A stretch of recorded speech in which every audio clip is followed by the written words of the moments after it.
So this is the difference between a social enterprise and a systems approach relative to a traditional approach. The traditional approach will tell you that you should price it at what market would bear pricing, and you should pick out all the high branded items and sell them at a more expensive price. And my response to that as a social entrepreneur is that if I'm sorting it, and it costs me no different, what gives me the right to charge it at a different price? The only reason I would do that is to create a high level of profitability. And then they said, no, that's great, Jesse. You can make more money and then you can help and feed and help more people. But I said, if I stick to that system and I fuel that system that is the reason for why most of those people are in poverty, then I'm no better than the system that I'm trying to change.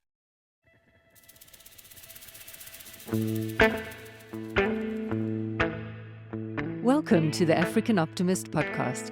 I am your host, Sanya Gura, and here I unearth a wealth of opportunities that exist across the continent and speak to a wide range of guests about what it takes to prosper in Africa, often against great odds. My guest today is Jesse Naidoo, a passionate, deliberate, and highly skilled social entrepreneur. With an engineer's eye and a head for business systems, Jesse is transforming the recycling space. Whereas many look at the mountains of clothes that are discarded by the fashion industry each year and see an unsurmountable problem, Jesse sees the opposite. For the last 12 years, he has been testing, innovating, and taking advantage of what he terms this abundant resource. Not only that, he and his business partner Tammy Greylan have made it their life's mission to create employment for the most marginalized among us, people with disabilities and their mothers, who are shunned by society and left to fend for themselves.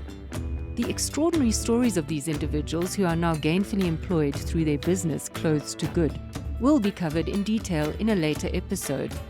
For now though, I focus with Jesse on his unique approach to growing Clothes to Good, their partnerships with big fashion retailers like H&M and Levi's, and, stick around to the end, his thoughts on why the current models of profit making are not going to survive the changes that are coming. I think one of the things I was trying to understand when I was going through my notes is, how is it that somebody who was an executive in IT, used to boardrooms, used to big money, used to making big decisions, how is it that you move into a process that deals with waste management of textiles? I think if I knew the answer to that question, I can go back and change it. I think it was time. I think we all go through our journey in life. And I think I was very blessed that I had a career that took me from the lowest engineering level all the way to the top of an organization in telecoms, which was a phenomenally fantastic experience. We were the blessed few that were born in the right time. We were born before data as you know it now, and internet as you know it now, and cell phones as you know it now happened. So we were very lucky because we were in some way, the chosen few that were part of that exponential growth. I'd never thought after being in a career in telecoms that I would experience that again. The good news is the textile recycling world or the fashion world as such is exactly in the same place. It's the same experience of an exponential growth. How I got involved in it is that at the time I was at a point in my career that I felt there was nowhere further to go. I had wonderful experiences being in leadership, in boardrooms, but it's not quite the excitement of engineering and new innovation and things like that. So I was getting a bit frustrated because it was more a business leadership job, not necessarily a industry-changing, disruptive innovation type work that I was used to because I grew up in the most disruptive part of the change of the world. And I think all of you would agree, what was life before your cell phone? And you can't even remember that anymore. And we had that experience since the early 90s. I started in 1991. Before you go on, Jesse, I remember when we spoke, you termed it, I think it was Pretoria's Silicon Valley. Was that how you termed it? And I'd never heard of that before, and I didn't know that it was an area of concentration. Not so much Silicon Valley, but a lot of the IT expertise and a lot of the infrastructure that supports the IT industry was concentrated in areas like Centurion. They have one of the most advanced network facilities in the world. It's 7 stories deep. It was built to take an attack from a Boeing before 9/11 happened. And its monitoring screens are the size of 2 soccer fields. It still exists. It exists. It was built in 2000. It was built for when 2000 happened. They thought the world's going to come to an end when we get to 2000 because everything's not going to work. But it was built to monitor the African continent and connect everything together. So we were lucky to be part of that process as young engineers and experience some of that. A lot of our customers, large banks and the government and so on, was part of that. So it was infrastructure that was built. And of course, the tech industry is very concentrated around it. So it was a wonderful experience. What was exciting about it, Jesse? I mean, you were a young man then. Yeah. What was exciting? I think we were so privileged in a sense that we actually knew what the power of data was because we had the opportunity to work with some of the leading organizations in the country. And that connectivity to the whole world and monitoring and keeping an eye on that so that more people can be included into the space was very exciting because we knew that this type of leadership or even systems approach to how the network is designed, how people can collaborate was possible through centers like this. And it was also showing that many different organizations were collaborating in that space, which meant that there was going to be an exponential move into every industry like it is today. Is the lifeblood of most of the industries it has a tech level of power. And it also has made it such that more people can participate in things they couldn't participate in. Never would I have known in 1993 when I was testing cell phones that my gardener would have 2 cell phones. We would thought this is going to be technology for rich people, like the car phone was at the time. And how wrong were we? I actually remember those first adverts when they would give people anywhere in the streets or in companies that give them cell phones. They'd never seen cell phones before. Yeah. And the absolute awe when people heard someone else answer, it was quite an incredible thing to watch. And people don't know about that today. Yeah, so the whole technology has changed the world, and there's good and bad, but I think in the bigger scheme of things, it's something that had to happen so that more people can be included, because that's what it is. It's included everybody. Many people were very uncomfortable with that initially, and now everybody is completely comfortable with it because that's how it is. I'm hoping that in the space we're in, it would be the same, that we would make the necessary changes into the system so that we start doing better things with the technology and with the processes so that recycling and trying to reuse what you've created is just how it is. And it's not something that is an extra expectation or something that you're special if you're doing it. We don't want that. We want that it is the right thing to do. And if I'm producing an item, be it that I produce it as a little production facility and a seamstress that sits in a community, or be it that I'm a large fashion company, both of us have to have the same value system that whatever we produce can be reused to a certain point, and when its purpose is finished, that it could be made into something else or brought down to responsibility back to soil, back to earth. And if we have that mindset and it becomes as accepted as a cell phone is today, then I think we've achieved something. You said back to the earth. I mean, it goes into landfills. So why is it so important that this cycle that you're talking about comes into being?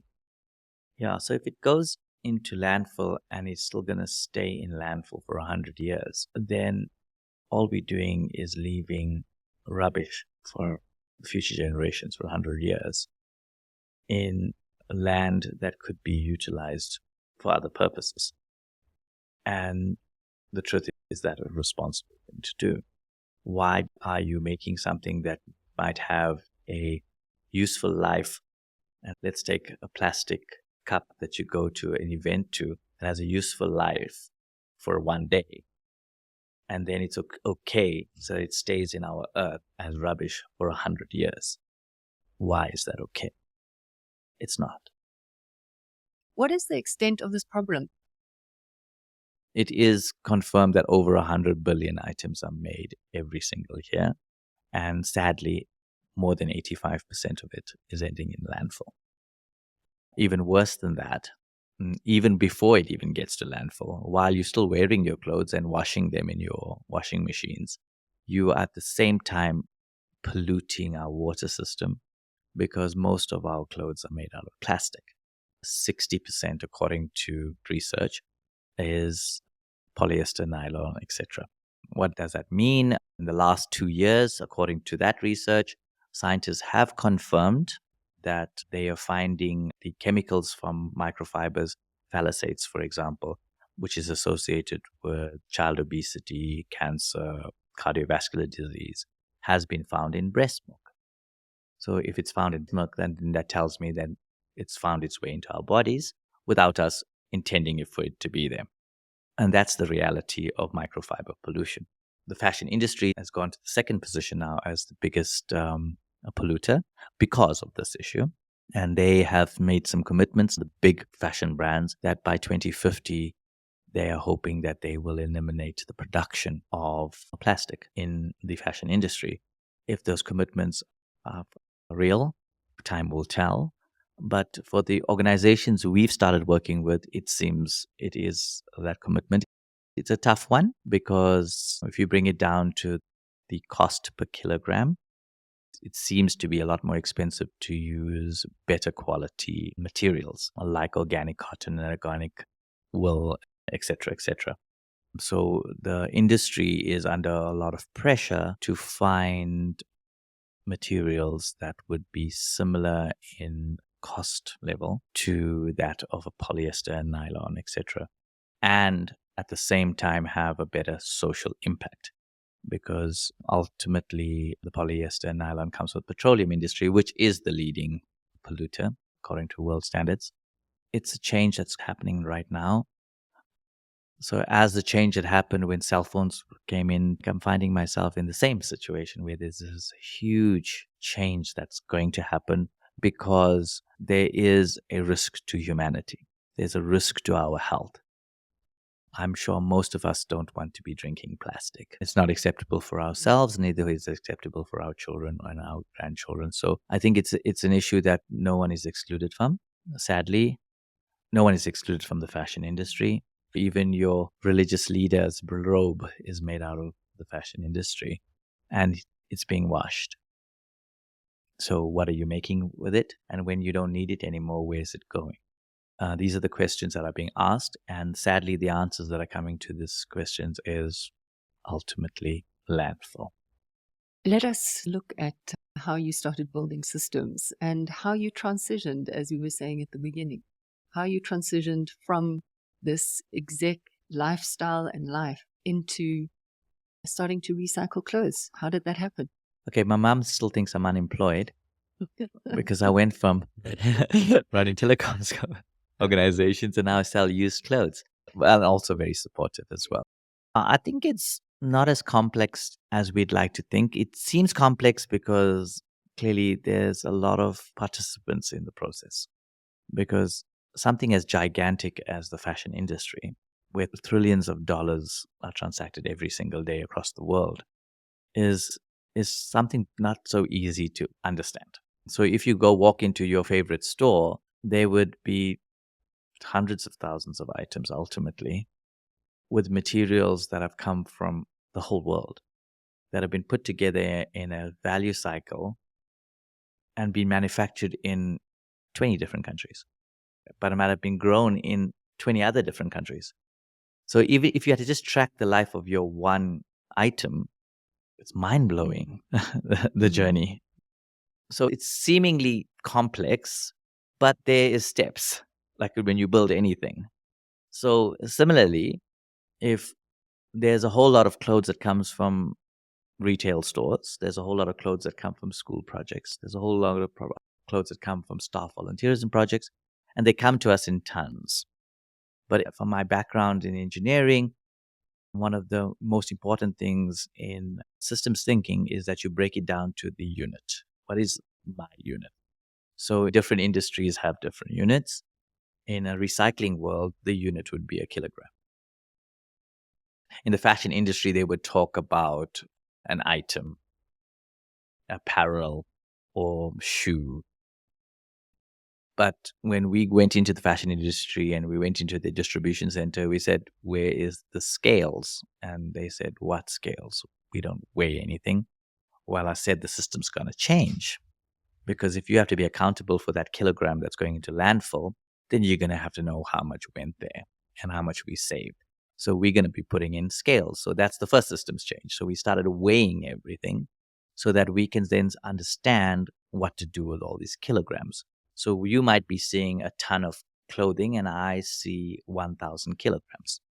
And then as good systems or engineering process, I would assume, would then decide what would be that journey of those kilograms so that it doesn't end up in landfill, or that when it does eventually end up in landfill, that it ends up in a form that's better for landfill than the one that initially was supposed to go there.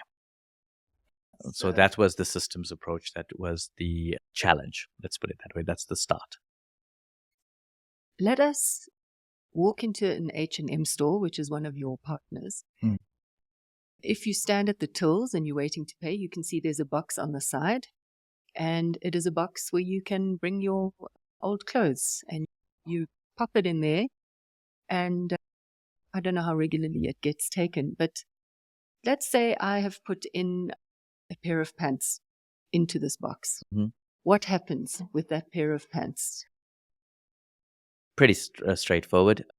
It's reverse logistics in a sense, because noting that in a store environment, customers do return stuff, and sometimes that seasonal changes. Clearly, the season would change.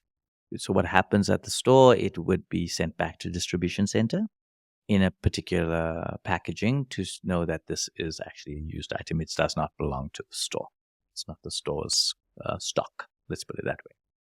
It comes through to a central point, which helps us as recyclers in a huge way. We have now customers that are coming with us that have 380 stores, and one of them that's coming on that has 1,000 stores. Noting if Little Clothes to Good had to go to every single store, it won't happen. So them having this massive infrastructure that they do have where it comes to a central point is huge benefit. Noting that they have to change their system, because in the past, a very small trickle, a full truck will go to you to fill up a store, not much comes back.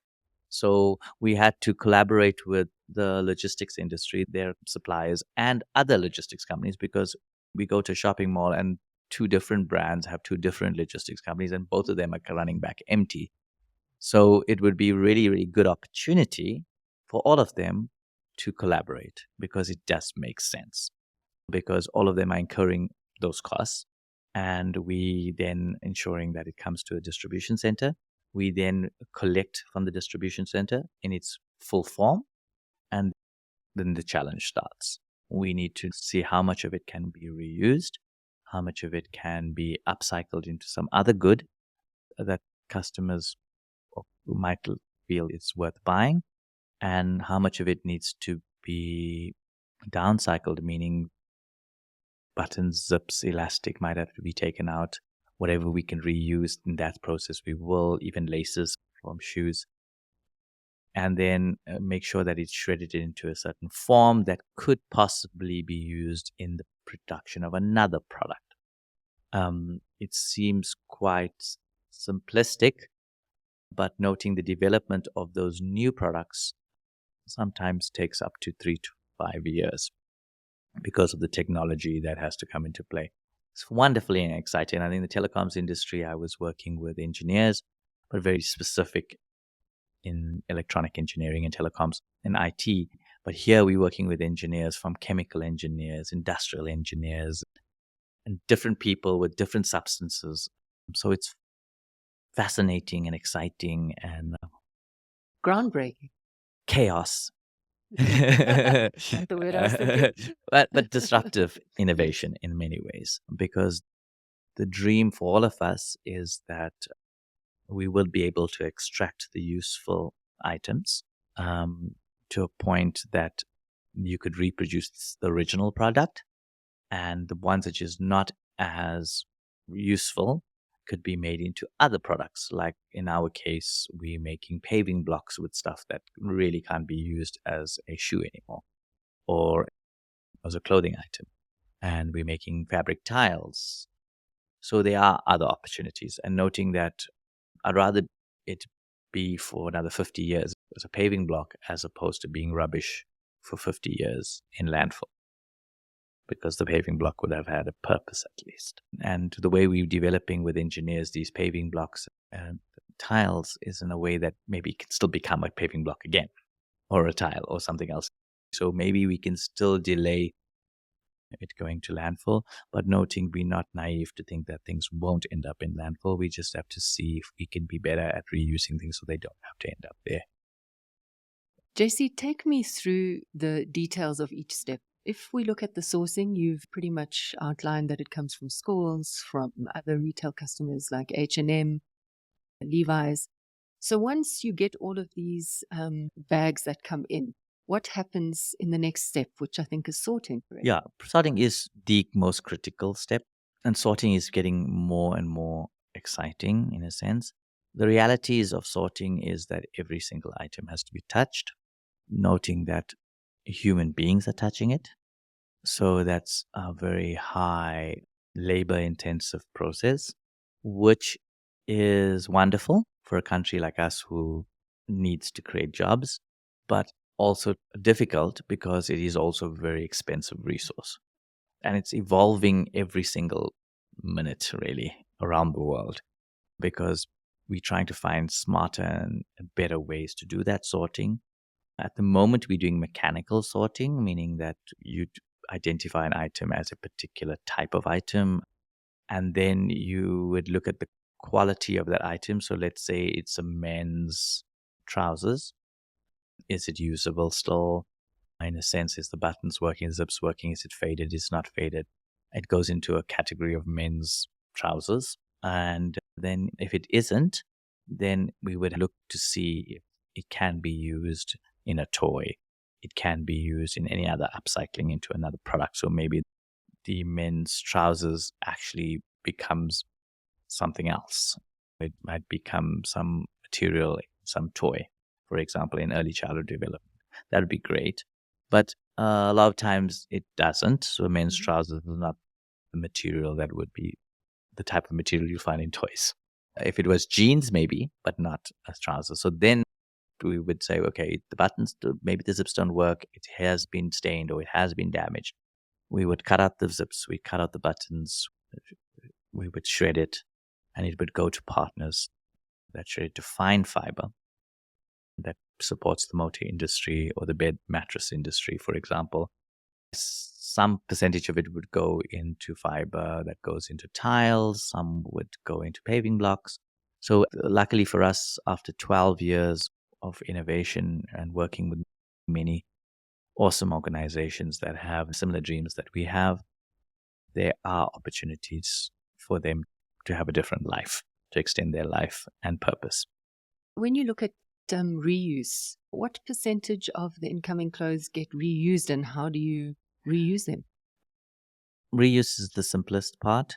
So approximately 40%, 30 to 40, depending on where we're sourcing from, but let's say 40% of the clothes can be reused in its current form. This was one of our dreams because we have had 3 dreams. One of them was to create micro businesses. The other one was to create inclusion of people with disabilities. And the third one was to make sure that we are caring for our environment. So in that process, whatever process we're doing or whatever step we're doing, we always keep those 3 things in mind. In this process, we decided that this is a great opportunity for people to resell. So we wholesale to micro businesses. And because we have a deep understanding on a link to the inclusion of people with disabilities, and we've understood that mothers of children with disabilities are one of the most marginalized in our country, mostly locked out of work because nobody wants to look after their children, or there are some stigma attached to the disability in their communities. So we focused our energies on them with other NGO partners like Africa Tikkun, who was doing a lot of good work with these mothers in various communities in Gauteng, here in Johannesburg and Pretoria. So we worked with them, and over the 12 years, many of them are extremely successful businesswomen. People are able to have high quality clothes at low prices, so they're providing a very good service. Also, they're able to care for their families better, exiting them from what they deemed poverty. They're owning their own houses, owning their own cars, putting their children through good education. So that's where 40% of the clothes go. Do they have to pay you to get the clothes? Yes. Clothes to Good is both a for-profit and a non-profit, because we always intended to be a social enterprise, but South Africa does not have that legal entity. So we have two entities. And we have a saying at Clothes to Good that free is expensive. We, in a third world country, we don't have access to the hundreds of millions of rands of grant funding. We would be irresponsible to start micro businesses that we cannot sustain. So it costs money to source. It costs money to sort, because we're paying real human beings to do that work. What is different, though, we are a social enterprise. So I might have a Levi's jeans that was recycled. I will not sell it at what the market price for Levi's is. Let me give you another example. Let's take a ladies' item. It's a high branded item. And we have some percentage of our ladies' items that still has their tag on it. So let's say the tag is on it and it's a high brand. I'm not going to mention any particular brand, but you can just pick any one that you think is a high branded ladies item. I will not price it at what the price is at the shop.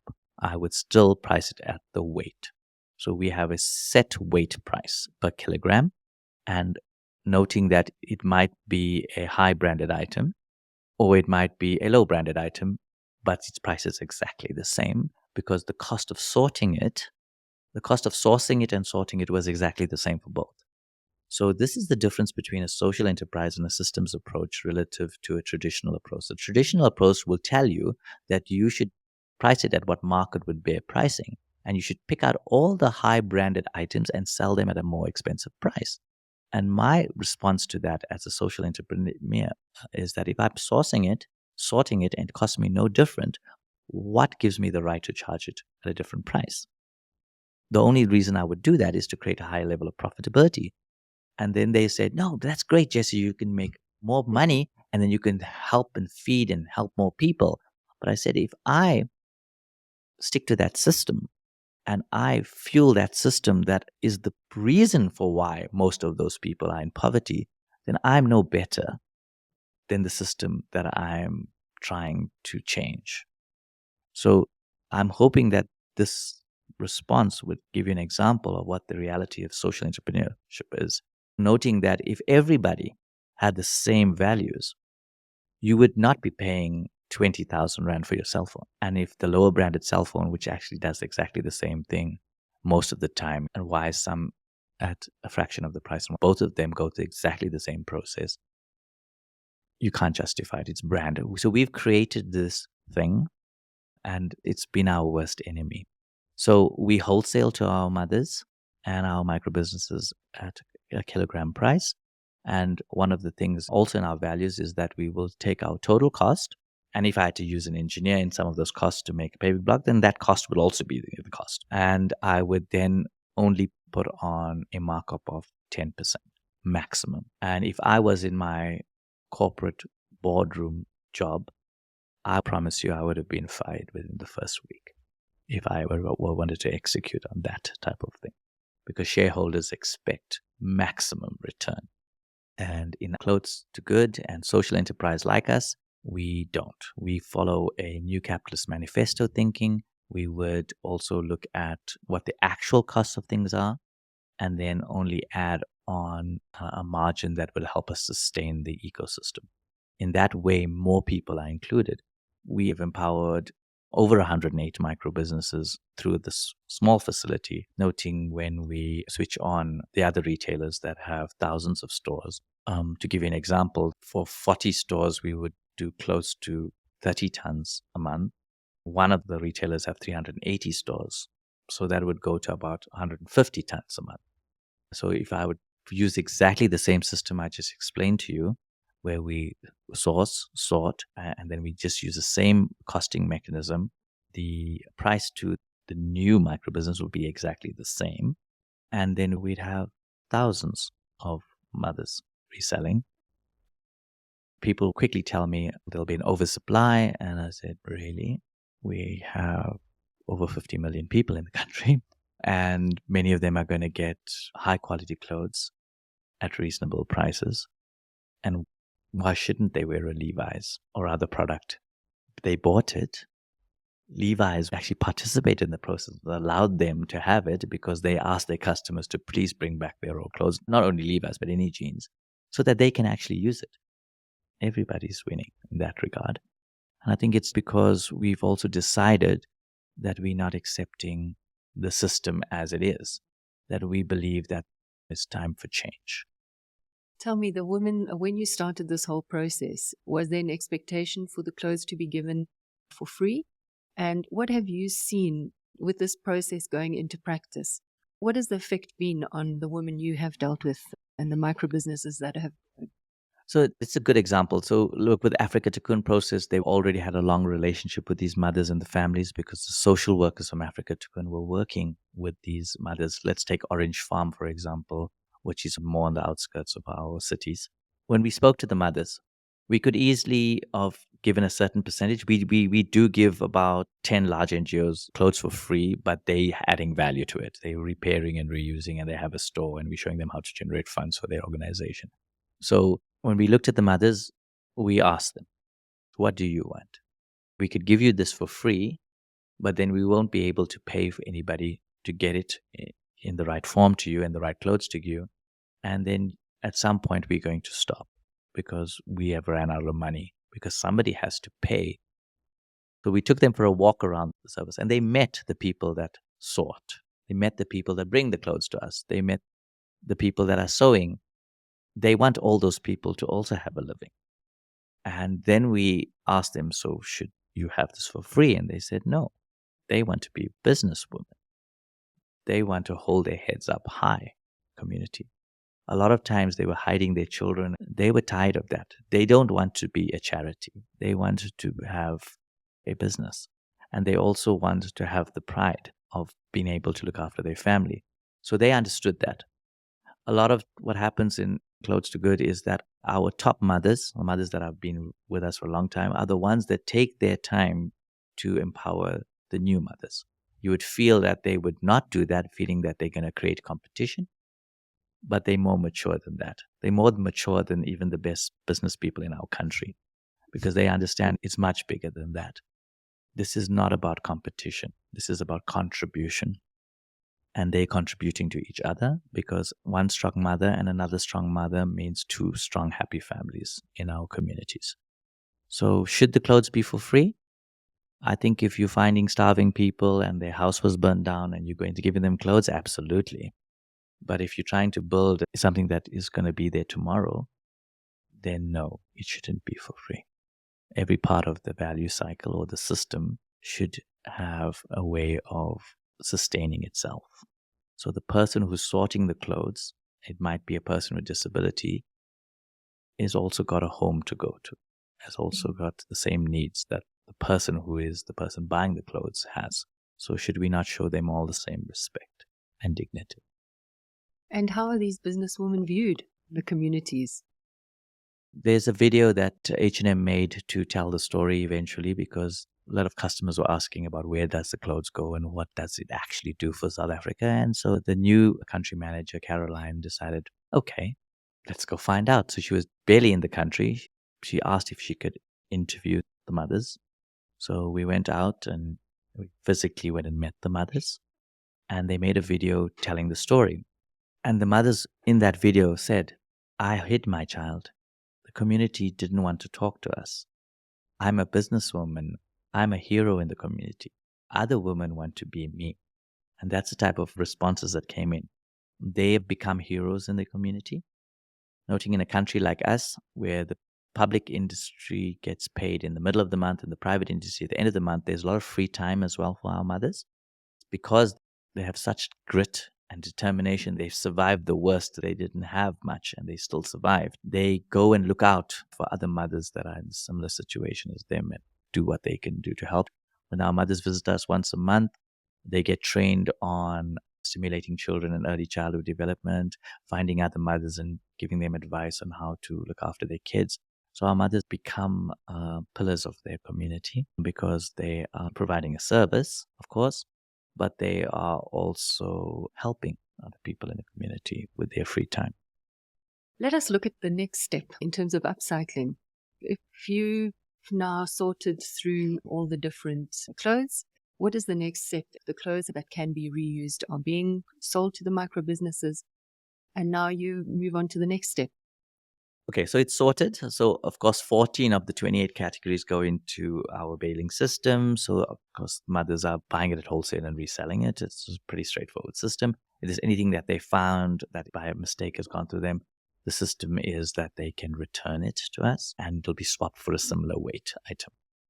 When we did say that in the beginning, everyone laughed at us and said, oh, these people are going to take advantage of it and they're going to really milk that system. It's never happened in 12 years. So I think there's a human spirit about what we're doing. Then the rest of the items go into other categories that determine if they could be upcycled. So denim, for example, goes into a category of many upcycling categories because denim is pretty versatile material that could be used in very different applications. One of the applications for us is creating weighted products for children with autism, ADHD, and anxiety, which we call NIMNIMS, denims. So a very useful item. This is why it's called upcycling. So it used to be your jeans. Now it happens to be a device for a child with autism. I would argue that is upcycling. Downcycling, on the other hand, about 40 to 50% of our clothes will be downcycled. That is a lot more expensive because you have to cut out buttons, cut out zips, cut out elastic, transport it to a facility. We work with an organization called Konica that shred the clothes into fine fiber. So a robot in a manufacturing facility will stop working if the fiber content is not perfect for stuffing dashboards or car seats. So there's 12 categories that we sort in. 11 of those goes into that industry. And then there's a category that goes into the bed mattress industry. It's the fiber that's inside your mattresses. So quite exciting, but also quite challenging because noting when you're selling at wholesale to mothers that are reselling, your revenue per kilogram is much higher. Your cost per kilogram is the lowest. Why? Because you're doing nothing with it. All you did is you sorted it and put it into a bale. With everything else I spoke about in upcycling and downcycling, you're putting a lot more effort into it. That means there's a lot more human time into it and technology into it. So it's actually more expensive. For a good systems process, you track your unit. We agreed in the beginning that the unit is a kilogram. Now you're going to have to put a cost to each kilogram. So the more you touch it, the more you process it, you've just increased the cost of it. And that's what increases the price of the ultimate product. And now we're talking about products like paving blocks and tiles that you would assume would also be cheaper, not more expensive. So we are always challenged to make sure that it is still affordable products and that the way it is actually made is allowing people to create micro businesses. In our country, it's quite challenging because you want to go for single phase power or very low power type production. You also want a person with not a very high skill is able to do it. So that paving block or that tile, does it need to go into a complicated oven? Can it be sun dried for 2 days and still be the same strength and quality to one that went through the other process? And crazy, but exciting. Yes, it can be done. It's just speaking to the right engineers, going through the right processes. This particular process took about 3 years, but we figured, yes, it can be. We found ways, and it's been a wonderful journey. The challenge is to make sure that we still do this in a way that we can sustain it. So we'd have to be smarter in the process on how it moves, how it's cut, how it's processed, what's it ultimately going to be sold at when it's the product, and how can the person who created the resource and the person who's selling the tile, for example, work together so that they can sustain the whole process. And an upcycle tile that's had inclusion of people with disabilities is sometimes a higher value product, especially when it's being sold at the similar price to the others, and actually engineering proved to be actually a stronger product because of the mix. So it's taken a long time to get there, but it's also proven that this is possible and it can be sustainable, noting that it's not easy.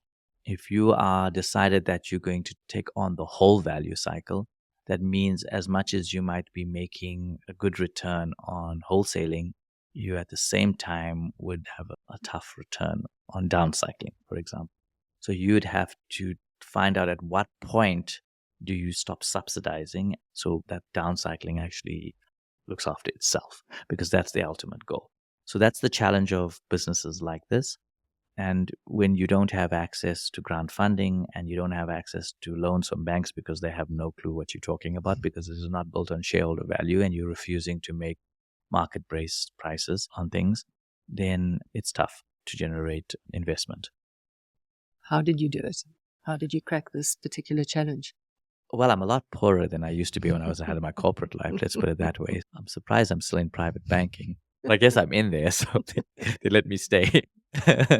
So you use a lot of those private funds. I use my private status, to be honest, and access to personal funds, personal credit, personal assets to fund this organization.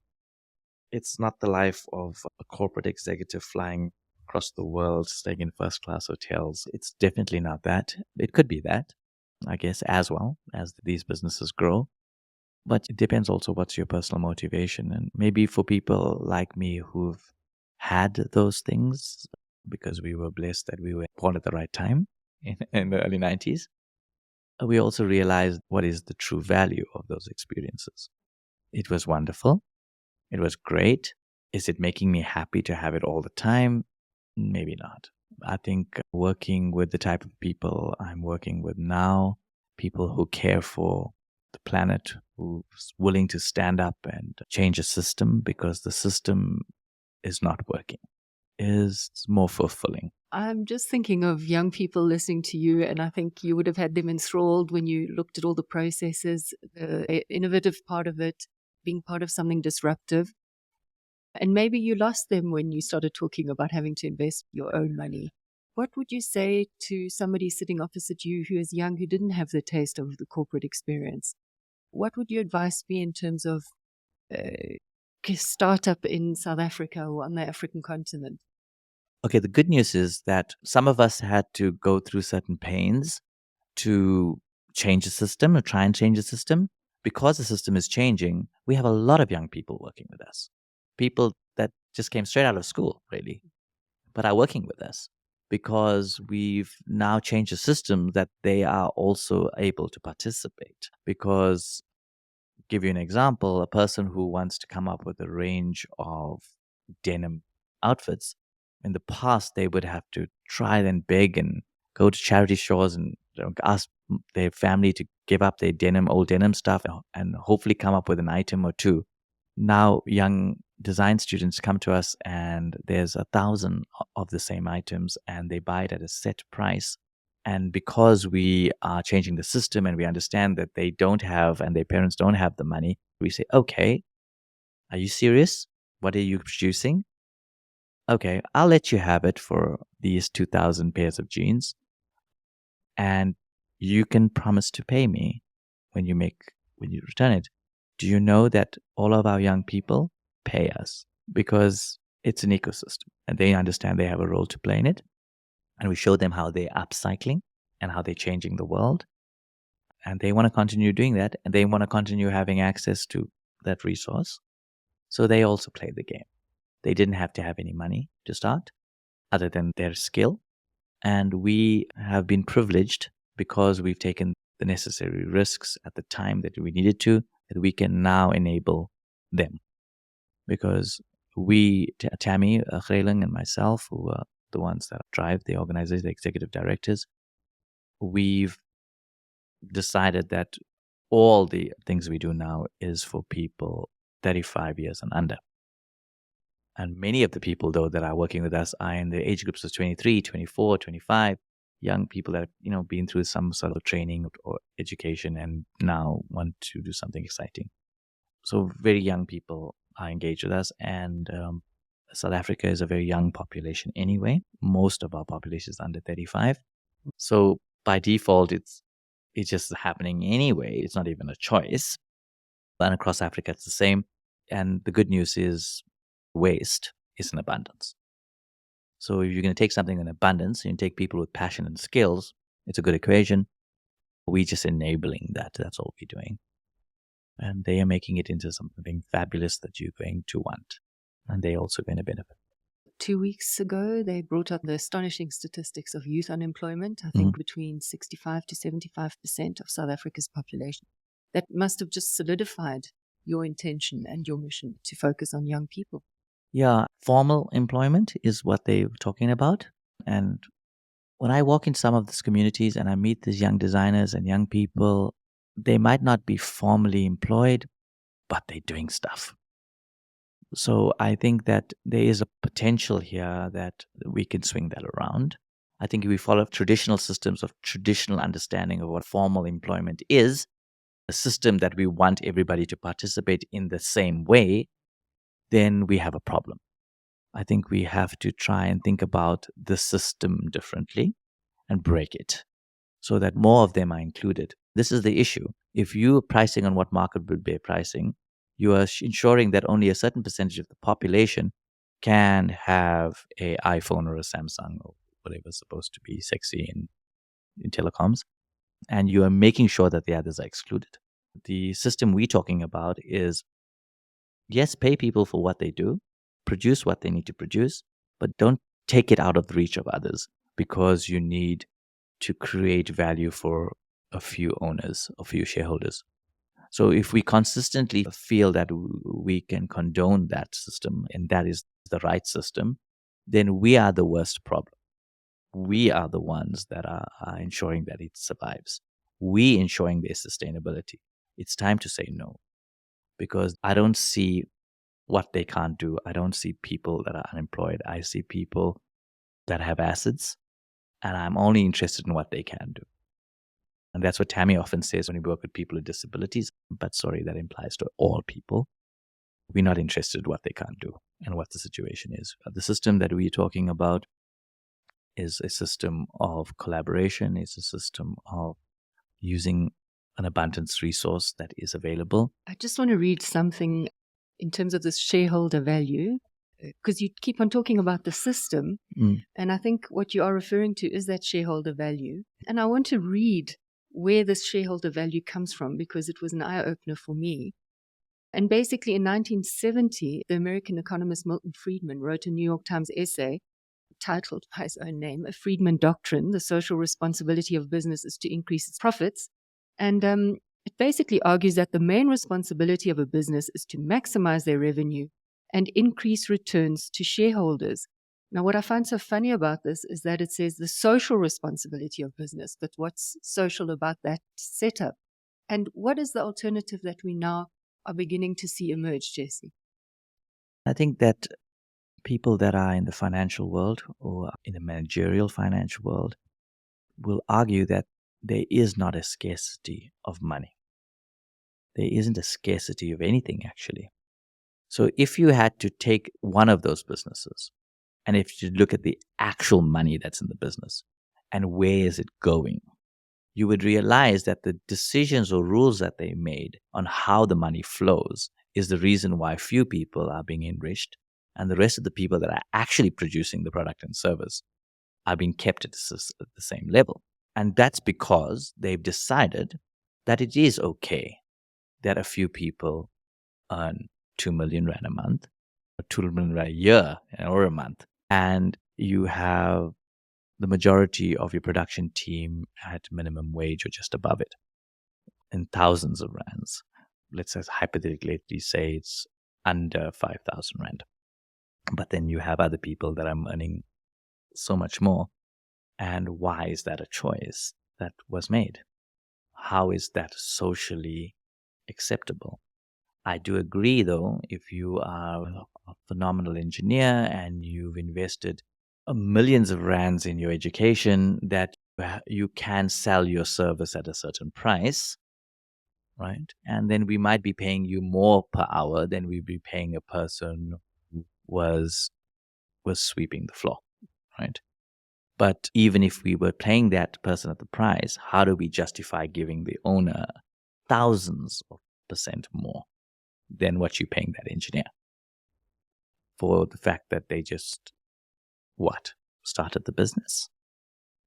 And the only reason they exist is because thousands of people are buying their product. So I think mathematically, and I challenge people to take me on that, take any business, go back to the actual cost of production, add on 10% margin to every point. We can add on maximum 10% value. Then I can take the labor cost for putting it together and I'll add 10%. And I'll carry on doing that right through the different steps of actual cost, and then I can add 10%. I would guarantee you that more people would be earning a decent amount of money and that the product would be affordable to the consumer. And I challenge anybody to go and do the mathematical equation, and they will see. Because when they do the mathematical equation to any of those listed companies, they would realize there is a fair amount of that money that actually wasn't in part of the production or service process, was actually just being kept by the owners or shareholders. And if they ask what are they doing with that money, I think it would be shocking. But what is the alternative to this shareholder value? Is to follow a new system where it's fair. There's tracking of production costs and paying people fairly for their activity, and making sure that we are responsible in the profit. Why hasn't anyone come up with a different doctrine? They have. I think in 2011, I read from Harvard Business Review the New Capitalist Manifesto, which was a paradigm shift to this model, noting that it also comes back to my world, the recycling world. So if you were dumping 200 tons of post-laminate waste, plastic and paper stuck together into landfill every single month, and you were not taking accountability for it because you're paying your rates and taxes, then this business model also requires that. It would require you to be accountable for the kilogram even till the point it gets to landfill. Noting then a lot of the products that you are currently consuming, in this scenario, the taxpayer, you might have a profitable fashion magazine that's dumped 200 tons a month into landfill. They've made profits and their shareholders made millions and millions of rands every year. And guess who was paying for the waste that ended up in landfill? It was the taxpayer, the public. Why is it okay for those shareholders to have millions and millions of rands of profit when they should have taken some of those millions and put it back into the post-laminate waste that shouldn't have gone to landfill? Did something with that too. That would make it a fairer system. And I'm sorry, as a taxpayer, it wasn't my responsibility to deal with fashion magazine waste. And tell me, the New Capitalist Manifesto, did that inform a new paradigm called shared value, if I'm correct? Yes, so I think Michael Porter then was the one who tabled shared value. He also took responsibility for the fact that he was part of shareholder value. And I think there was a level of apology there that it's time for change, because we could argue that shareholder value, and I'd like people to challenge me on this, but shareholder value has created advanced poverty because we've kept the abundant resource of money in the hands of few. And there's people in the world that are adding value that some of them barely getting a minimum wage. And I think that unlike the tech industry, which is a very new industry in many ways, didn't have those kind of evils thrown at it as much. But the fashion industry did. Noting there are literally millions and millions of people that produce clothing that were below what was regarded as acceptable wage. So I think somehow the universe put me in this point that really is going to challenge my words regarding New Capitalist Manifesto and those type of shared value, because I'm going to be challenged to say, that's fine. In the recycling space, you also have to make sure that they're above minimum wage. You also have to make sure that what you produce is not trying to just create shareholder value. But Jesse, let's face it, all change is difficult. Yeah. How are these massive companies that are involved in this huge fashion chain, how are they ever going to change? Yeah, so I think they are very aware of that. I think the people that I've been meeting are ultimately human beings. They're ultimately parents like you and me. And they're ultimately people that are also employees of their companies, ultimately, that also want to do the right thing and be able to look at themselves in the mirror every day saying that I'm doing the right thing. So there is a drive for that. From the different country managers and CEOs I've met, we've had very frank discussions. And the frank discussion is, without collaborating, we can't do this because we've created this, but we have responsibility now to collaborate so that we can responsibly change. Them just stop doing what they're doing is not responsible either, because in some of these companies, we're talking about hundreds of thousands of people will lose their jobs. And is that also responsible? So we have to be realistic that change is a process and we have to go through that process. Will I see the day that everything I buy in the fashion industry is made out of organic substances? Maybe not in my lifetime, but I'm hoping it will be. So I'm doing my best to try and get it there. But it will be for the future generations, because it's a choice that we have to make now, because what we're currently doing is not sustainable. Shareholder value is not sustainable. Shared value is going to be sustainable. And that's the reality. For this episode's show notes, transcript, and to sign up for our free newsletter, visit africanoptimist.co.za. For regular updates, follow at African_optimist on Instagram or the African Optimist on the usual podcast platforms. All episodes are also available on our website. Thank you for listening.